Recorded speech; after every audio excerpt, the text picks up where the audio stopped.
Now this is the second topic of parts of speech and it is pronoun.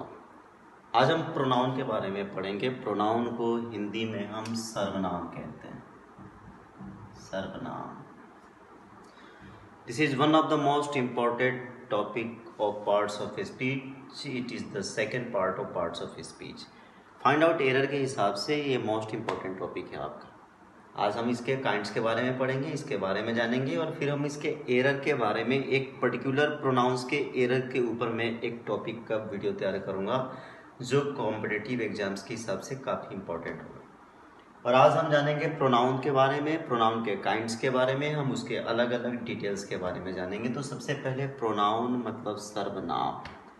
Pronoun is a word that comes for noun. Pronoun को एक word में अगर हम कहना चाहें तो फॉर अ नाउन, जो नाउन के लिए आता है। नाउन मतलब संज्ञा, किसी नेमिंग वर्ड के लिए आता है। जितने भी वर्ड्स जो प्रोनाउन हैं वो कहीं ना कहीं किसी न किसी नाउन के लिए आते हैं। कुछ भी आपको दिख जाए जो नाउन के लिए है, दैट इज प्रोनाउन। बशर्ते you have to find out where the word is that is for noun. आपको ये पता करना है कि वो कौन सा शब्द है। You have to just pick up the word. आपको उस शब्द को पिकअप करना है। अगर आपको लगता है कि the given word is about noun, that is pronoun. एक बहुत ही बड़ा, एक बहुत ही ह्यूज एक लिस्ट है प्रोनाउन की। तो जैसे कोई शब्द आ जाए उस शब्द को आप वर्ड को देखते हो और वो आपको लगता है कि नाउन के लिए। नाउन मतलब नेमिंग वर्ड, पर्सन, प्लेस और thing, and the word is about the noun, that is pronoun. तो ये प्रोनाउन सर्वनाम इसे हिंदी में कहते हैं for a noun. Kinds of pronoun में सबसे पहला है पर्सनल। Personal personal pronoun.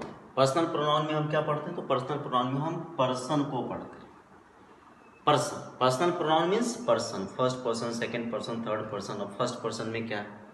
जो बोलता है उसे first person. I am speaker, मैं बोल रहा हूँ, मैं फर्स्ट पर्सन हूँ। यू आर लिसनर, आप सुन रहे हैं, आप सेकंड पर्सन है। And we both are talking about someone, something, some place, that is the third person. Third person होता है वो, थर्ड पर्सन है वो।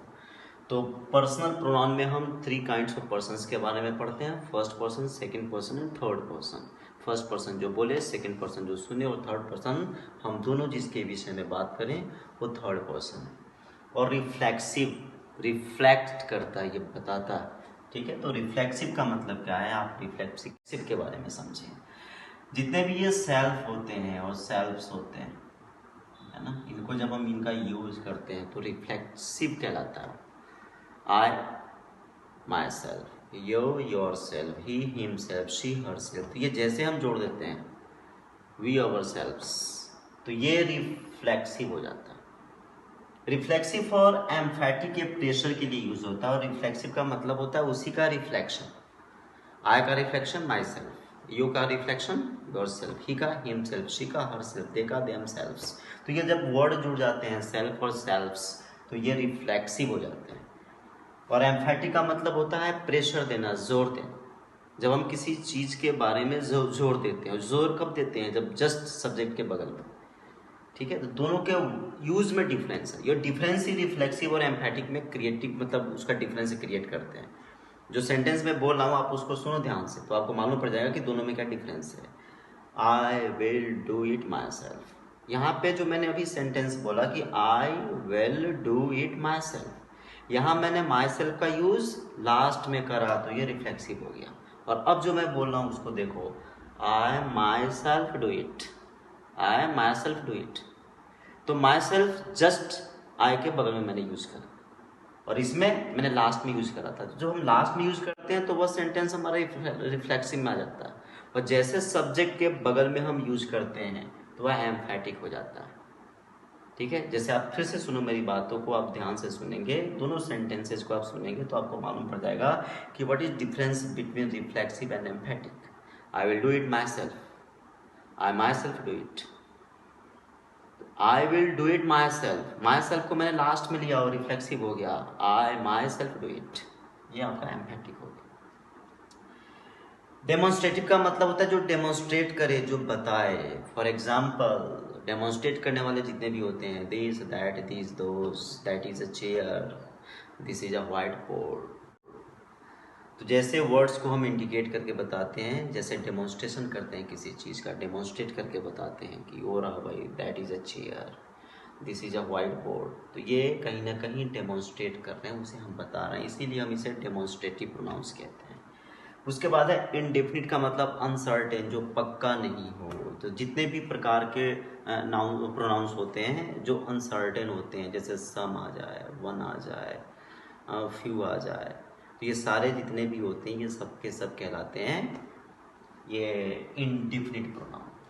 और फिर है ये डिस्ट्रीब्यूटिव, यानी जो अंतर कर दे, अंतर कर दे, इज, एवरी, इधर, नीदर, ये सारे के सारे डिस्ट्रीब्यूटिव होते हैं, जो डिस्ट्रीब्यूट करते हैं, इधर दिस और that, neither this not that.